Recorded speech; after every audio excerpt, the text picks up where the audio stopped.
Hey there, it's Tally. Today, let's dive into MobilePawn's home screen image carousel. Managing this feature is easy from the admin area on your branded web page. Just click on the MobilePawn home screen add images link, and it'll bring us to the image management screen. You can see we've got 3 active images here. If you want to save one but remove it from customers on MobilePawn, simply set that as non-active, or if you don't want it anymore at all, you can just delete it.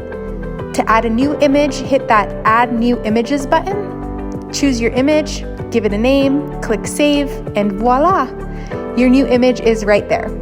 You can rearrange the order by dragging and dropping, so you can decide what your users see first when they log into MobilePawn. Want that image on top? Just drag it up and it instantly updates in MobilePawn. Let's see it in action. When I open MobilePawn, you'll notice the image we added and it'll automatically scroll through all of the other images.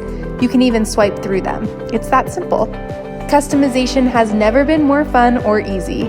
And if you need a helping hand, give us a call at 888-407-6287 or submit a help case. Thanks.